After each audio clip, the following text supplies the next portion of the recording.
नमस्कार, स्वराज एक्सप्रेस के खास प्रोग्राम जनता मांगे जवाब में आपका स्वागत है। आपके साथ मैं हूं एसपी त्रिपाठी। मध्य प्रदेश में छतरपुर जिले में एक छोटी सी जगह है बागेश्वर धाम। यहां मंगलवार और शनिवार को भारी भीड़ उमड़ती है, जिसकी वजह एक ऐसे बाबा हैं जिनका ताली बजाते चुटीला अंदाज, पर्चे पर भक्तों के सवाल, सनातन धर्म की बातें, चमत्कार, केंद्रीय मंत्रियों को आशीर्वाद, सियासी और धार्मिक बयान अक्सर चर्चा में रहते हैं। हम बात कर रहे हैं पंडित धीरेन्द्र शास्त्री की, जिनकी शख्सियत की कई परतें हैं। धार्मिक प्रवचन देने वाले पंडित धीरेन्द्र शास्त्री हिंदू ग्राम से लेकर हिंदू राष्ट्र की पैरवी भी करते हैं। अक्सर अपने बयानों के चलते वो सियासत के निशाने पर भी रहते हैं। बुधवार को पंडित धीरेन्द्र शास्त्री के रतलाम में दिए बयान पर जहां एक पक्ष ने तालियां बजाई, वहीं दूसरे पक्ष ने आपत्ति भी दर्ज कराई है। आखिर क्या है उनका बयान और क्यों चर्चा में है धीरेन्द्र शास्त्री, उस पर चर्चा जरूर करेंगे, लेकिन उससे पहले बात कर लेते हैं छत्तीसगढ़ की, जहां सत्ता में चाहे कांग्रेस हो या फिर भाजपा, लेकिन सियासत के केंद्र में धान जरूरी रहती है। चाहे धान की खरीदी हो, धान की कीमत हो या फिर धान पर मिलने वाला बोनस हो, किसी न किसी मुद्दे पर सियासत हावी हो ही जाती है। मौजूदा साल में विष्णुदेव साय सरकार ने रिकॉर्ड धान खरीदी की, जो अब साय सरकार के लिए ही मुसीबत का सबब बनती दिख रही है। दरअसल केंद्रीय पूल में चावल देने के बाद सरकार के पास करीब 35 लाख टन धान बच रही है, जिसे सरकार खुले बाजार में बेचना चाहती है, लेकिन 3100 रुपए के भाव से खरीदी गई धान का खुले बाजार में भाव 2000 रुपए भी नहीं मिल पा रहा। ऐसे में विपक्ष ने सरकार को निशाने पर ले लिया है।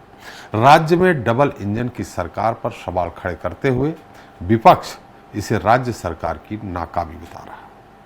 आज हम इसी पर चर्चा करेंगे अपने खास पैनल से। आज का मुद्दा है नीलामी से होगा नुकसान।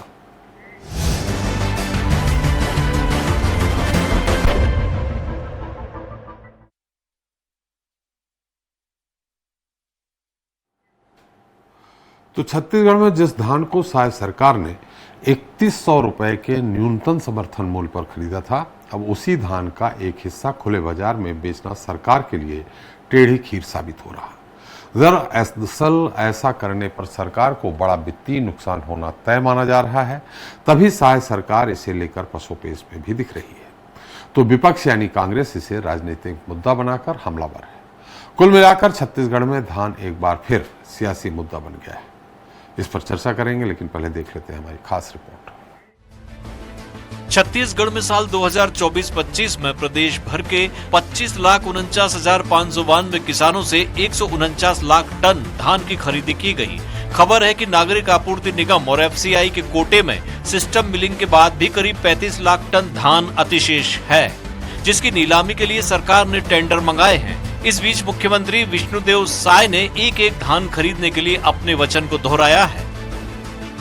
धान बचेगा, उसको कहीं ना कहीं तो उसको खपत करना ही पड़ेगा, और आज धान का कटोरा है। सभी किसानों का धान खरीदने के लिए सरकार वचनबद्ध है।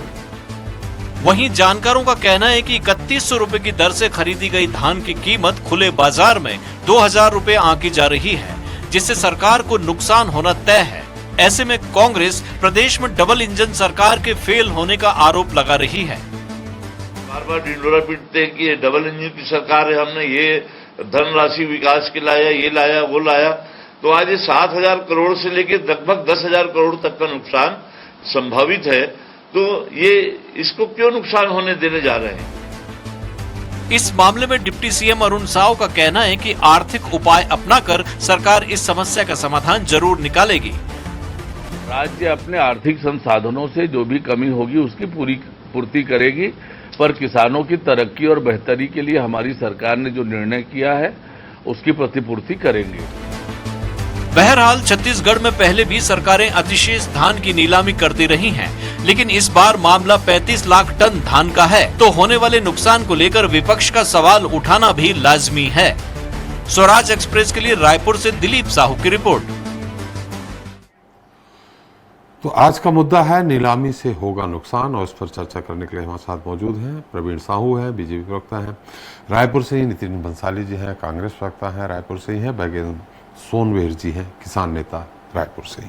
आप सभी का हमारे इस खास कार्यक्रम में स्वागत है। बंसाली जी, पहला सवाल आपसे सीधा सीधा यही है, कह रहे हैं कि डबल इंजन की सरकार, अगर डबल इंजन की सरकार है, सबका एक फिक्स होता है, केंद्र सरकार फिक्स करती है, चाहे वहां बीजेपी की सरकार हो, कांग्रेस सरकार हो या किसी अन्य दल की सरकार हो, उसके अनुसार ही खरीदा जाता है। अब एक तरफ आप लोगों की मैंने किसानों को राहत देने के लिए 3100 समर्थन मूल्य पे खरीदा जा रहा, अब दूसरी तरफ अब जो धान बची है उसको अगर बेच रही है तो उसपे भी आप आरोप लगा रहे हैं आपके नेता प्रतिपक्ष की 7000 करोड़ का नुकसान हो रहा। अब कैसे करें आप ही बताइए। आप, मुझे लगता है कि आप ये उदाहरण जरूर देंगे कि पंजाब में कोटा ज्यादा है। देखिए पंजाब में आपकी सरकार है, यानी केंद्र सरकार भेदभाव पूर्वक काम नहीं कर रही है, अगर अपनी हो, बीजेपी हो, किसी हो, सबके लिए बराबर रूप से देख रही है। नितिन जी। त्रिपाठी जी, मुझे यह बताइए जी कि आपके पास यदि कोई सामान है, कोई सामग्री है, नहीं, मुझसे मत पूछिए, उधर प्रवीण साहू जी से पूछिए, मुझसे मत बोलिए। 3100 रुपए उसका पे किया है, भुगतान किया है। त्रिपाठी जी, मैं इनडायरेक्टली उनसे ही पूछ रहा हूँ जी, पर मैं, आप चूंकि जज है हमारे, अभी कप्तान है। अरे नहीं सर, आपसे ही मैं एक छोटा सा पत्रकार हूँ, जज मत बनाइए। 3100 रुपए में यदि आप कोई अरे आप बहुत पुराने और वरिष्ठ पत्रकार हैं त्रिपाठी साहब जी। 3100 रुपए में यदि कोई चीज को खरीद के उसको 1200 या 1300 में बेचे तो ये कितना बड़ा नुकसान है। पॉलिसी फेल है जी। धान, अच्छा धान समितियों से नहीं, भंडारण केंद्रों से उठ चुका है। सरकार की गठजोड़ से, राइस मिलरों के साथ मेल जोल से ये धान उठ चुका है। अब जो धान बचा है, जो खराब धान इन्होंने खरीदा है या कहीं से तस्करी करके जो धान आया है अन्य राज्यों से, वो धान बचा है फड़ों में। ये देखिए आप कि पहली बार कोई ऐसा टेंडर निकल रहा है जिसमें कोई ऑफसेट प्राइस ही नहीं है, बेस प्राइस ही नहीं है कि ये बेस प्राइस है। मिनिमम प्राइस जो है ये 1200 रुपए कुंटल है, 1300 रुपए कुंटल है, 1400 रुपए कुंटल है या 1500 रुपए कुंटल है, जो कि एक निविदा का नियम है। इसमें कोई बेस प्राइस ही नहीं है। जो बोली करता जहां है, जैसा है, जिस जगह पर है, ये लाइन लिखी है, जहां है, जैसा है, जिस जगह पर है, देखकर आप उसकी बोली लगाइए। तो इसका क्या अर्थ हुआ? ये तो 800 भी हो सकता है, 900 भी हो सकता है, 1000 भी हो सकता है। ये तो बंदरबाट है।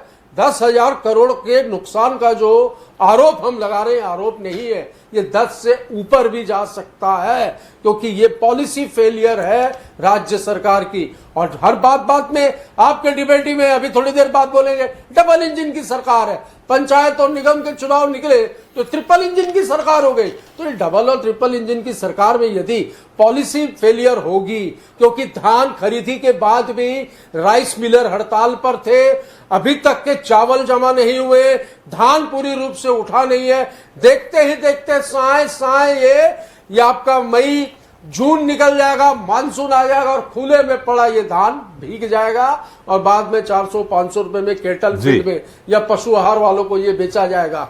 ये स्थिति हो जाएगी तो ये टोटल फेलियर है। केंद्रीय पूल में चावल का जो कोटा था ये बढ़ाने की मांग करनी थी। अन्य राज्यों में भी चावल की आवश्यकता होती, हर जगह तो उपार्जन होता नहीं है। तो ये राज्य सरकार की ये डबल इंजन की, मैं तो कहूंगा ट्रिपल इंजन की सरकार का सुपर फेलियर है। जी जी जी, इसीलिए मैंने कहा मांग करनी थी। मांग मुझे नहीं लगता है कि मांग ना की होगी सरकार ने। भूपेश सरकार के समय भी ये हुआ था। खैर, इसका उत्तर मैं नहीं, प्रवीण जी देंगे।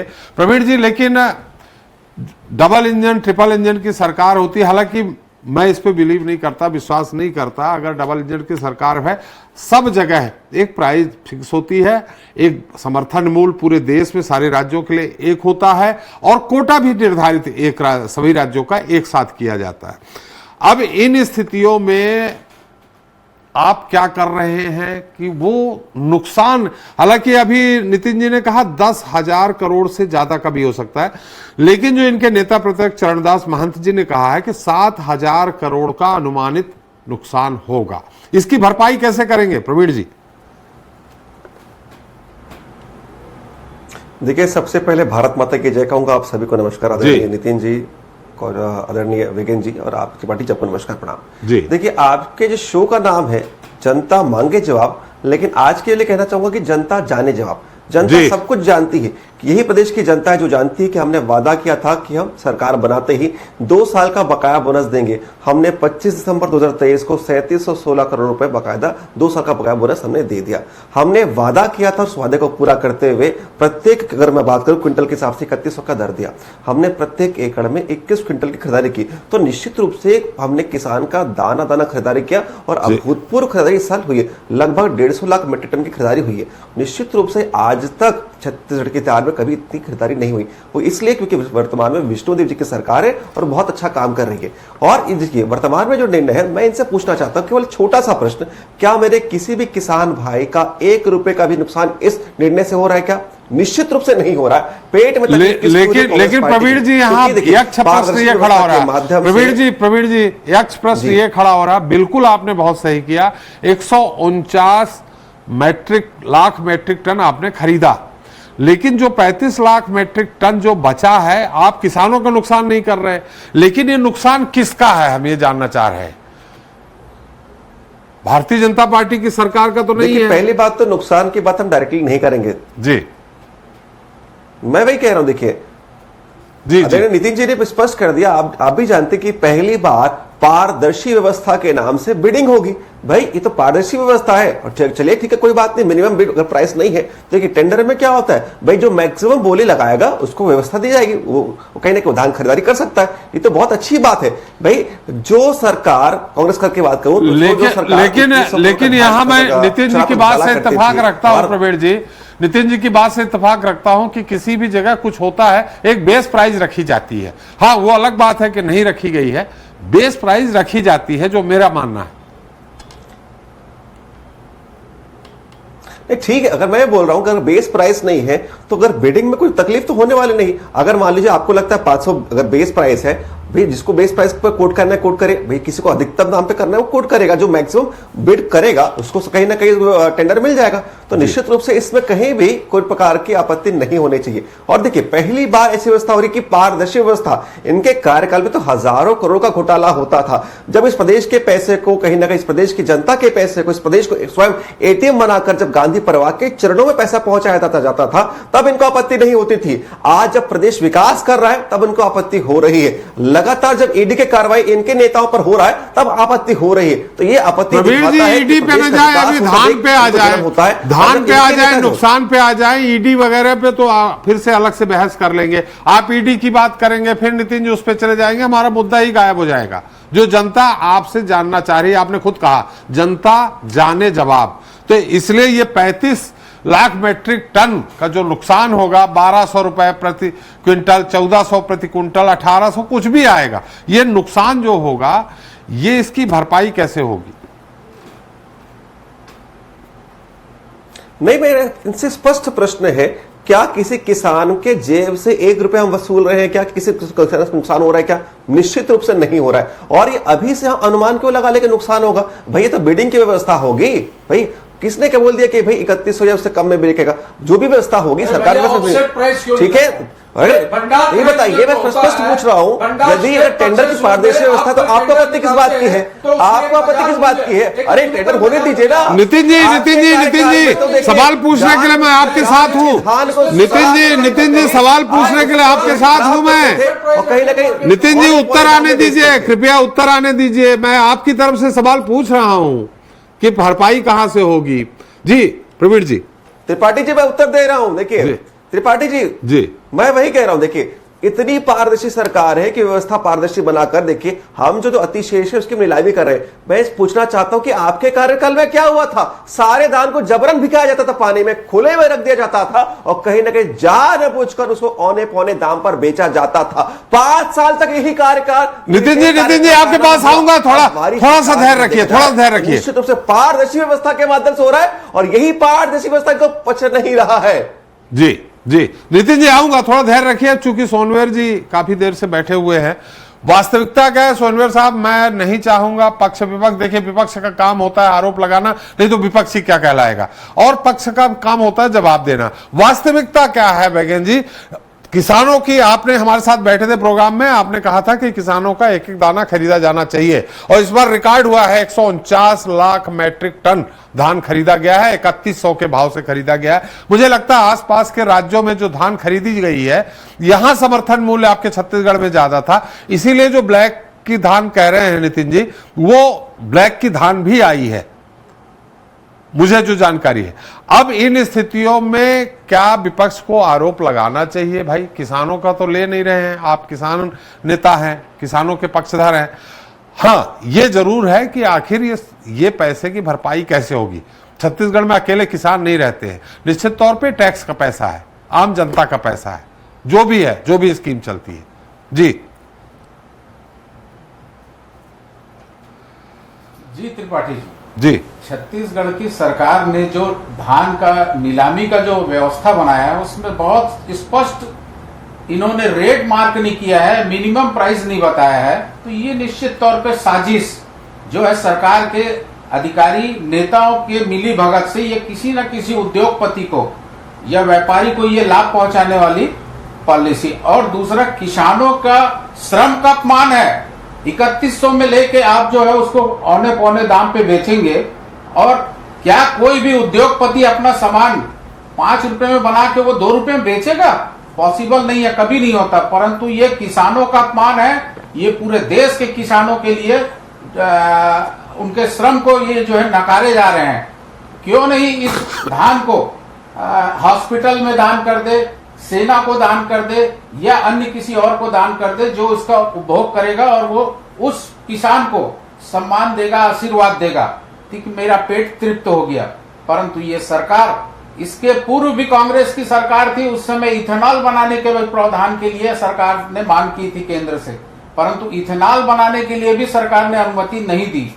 तो ये निश्चित तौर पे आने वाले समय में ये सरकार जो है किसानों का धान जो है 21 कुंटल नहीं लेगी। ये आज मैं खुले मंच से कह रहा हूं, सरकार की नीयत कुछ और है।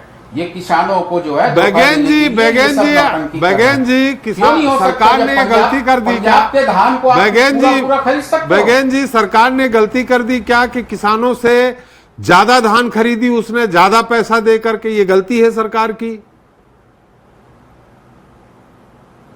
नहीं त्रिपाठी जी, ज्यादा धान नहीं खरीदी है। 21 कुंटल का ढोंग करने वाले 20 कुंटल 80 किलो धान खरीद रहे हैं, 21 कुंटल नहीं खरीद रहे हैं जी। और अगर किसान का दाना दाना धान खरीदी की बात करते हैं तो मैं आपको बता देना चाहता हूं कि छत्तीसगढ़ में ऐसे भी कुछ क्षेत्र हैं जहां 30 कुंटल तक धान उत्पादन करते हैं किसान जी। कुछ क्षेत्रों में, वनांचल क्षेत्रों में धान का उत्पादन कम होता है।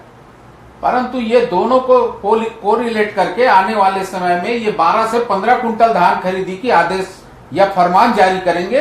ये मैं अपने किसान भाइयों को अवगत करा देना चाहता हूं। सरकार का सारा कार्यक्रम, चुनाव और अन्य जो भी है, जनता से जो संवाद होना था, वो सारा चीज कंप्लीट हो गया। आने वाले समय में किसानों को बहुत कम धान बेचना पड़ेगा। इस चीज के लिए अभी से तैयार हो जाए। अभी तो खरीद रहे हैं ना सर, आने वाला भविष्य में अपन ज्योतिषाचार तो है नहीं, आज तो खरीद रहे हैं और बेच रहे हैं। अब आप ये बताइए, ये जो 35 लाख मैट्रिक टन का क्या किया जाए? बृजमोहन अग्रवाल जी थे जी। 35 लाख मैट्रिक टन का क्या किया जाए? 35 लाख मैट्रिक,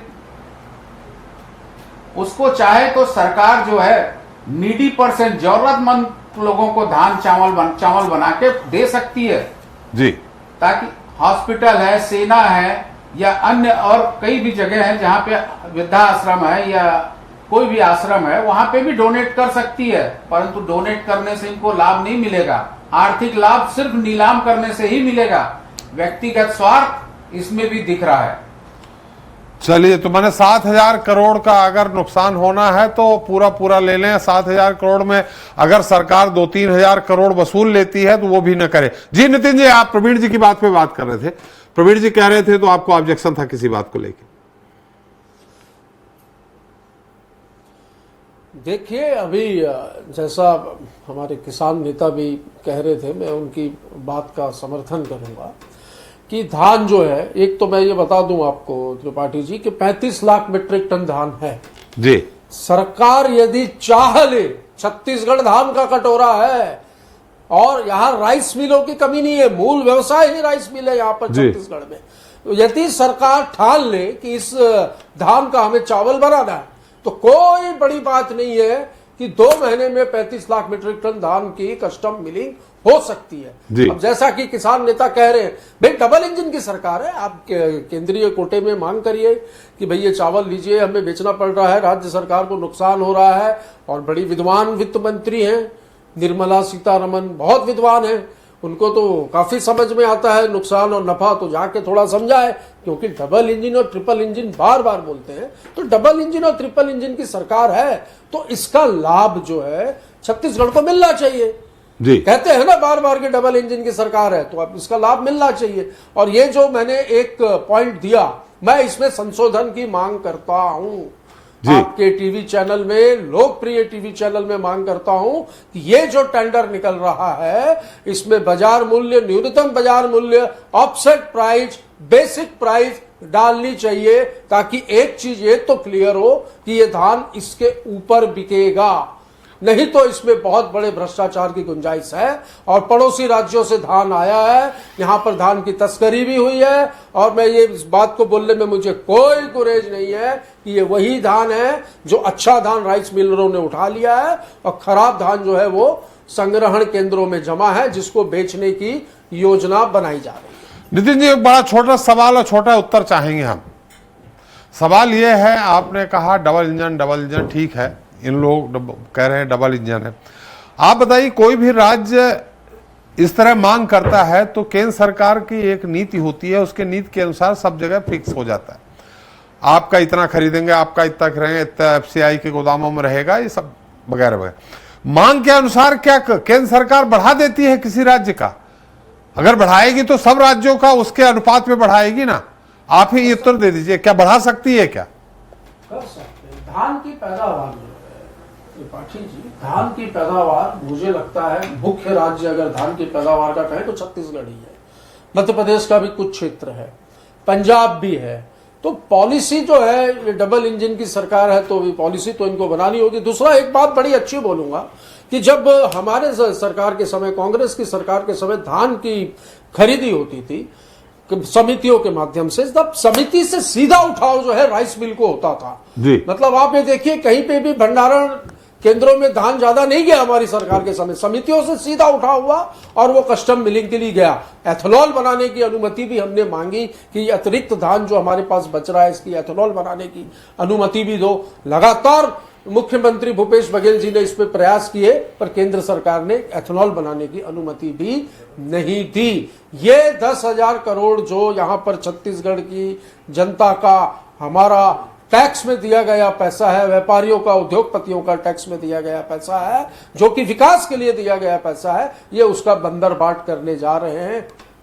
जी प्रवीण जी, एक तो सबसे बड़ा सवाल ये उठ रहा है, बघेल जी भी कह रहे हैं कि न्यूनतम प्राइस फिक्स होनी चाहिए। उन्होंने एक चीज और कही है कि इसको दान दे दीजिए, चावल बना के सेना को दे दीजिए और कहीं दे दीजिए। ये थोड़ा सा अटपटा सा उत्तर हमको भी लग रहा है, लेकिन आप चूंकि सत्ता पक्ष से हैं, प्रवक्ता हैं, आप ही उत्तर दीजिए तो बेहतर रहेगा।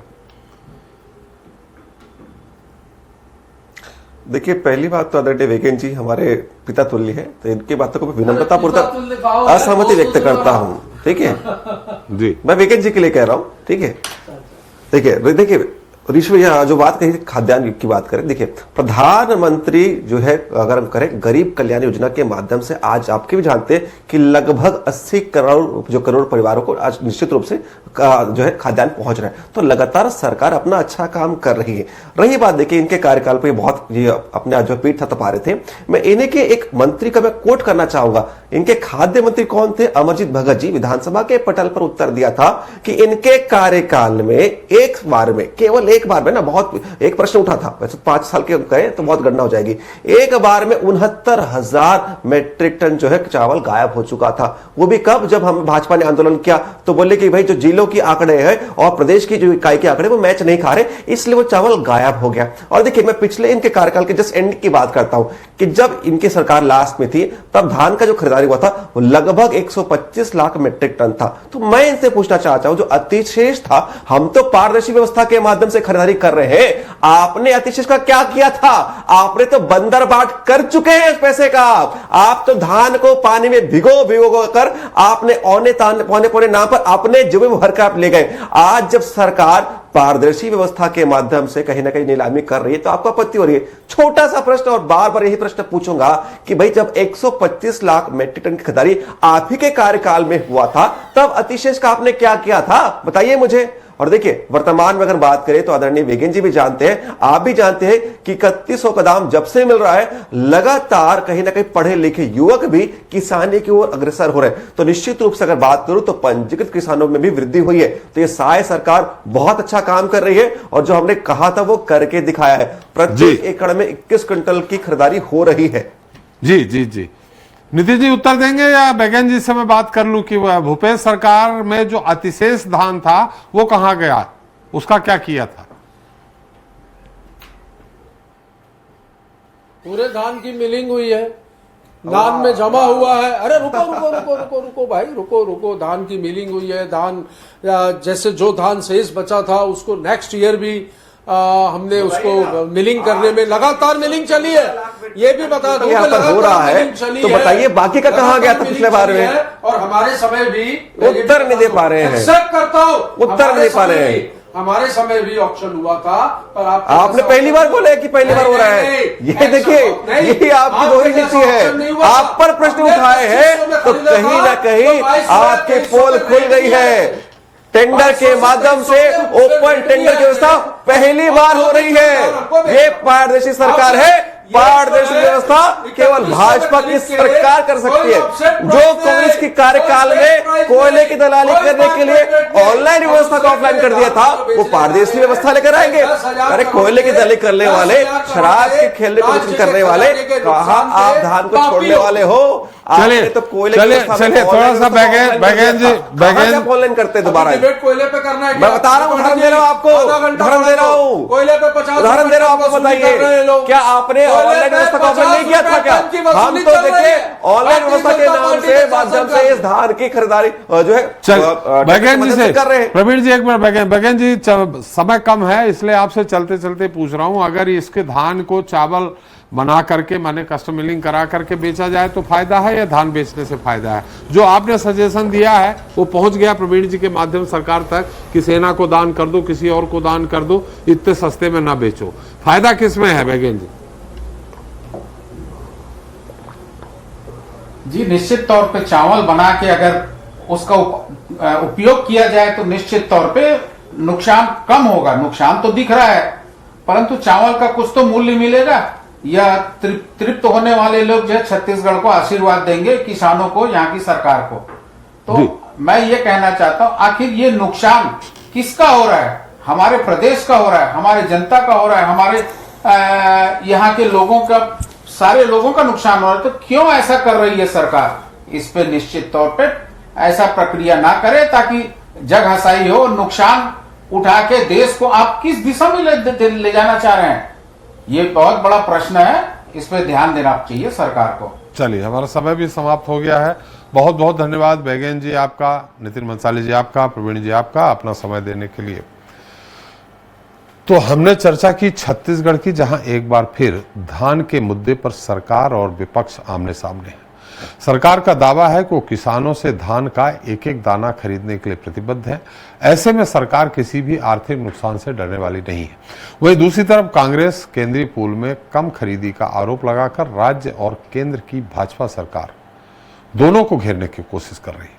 हालांकि छत्तीसगढ़ का सियासी इतिहास इस बात का गवाह है कि राज्य में धान हमेशा से सियासत के केंद्र में रही है, फिर चाहे सरकार किसी की भी क्यों न हो। बहरहाल ये तो बात रही छत्तीसगढ़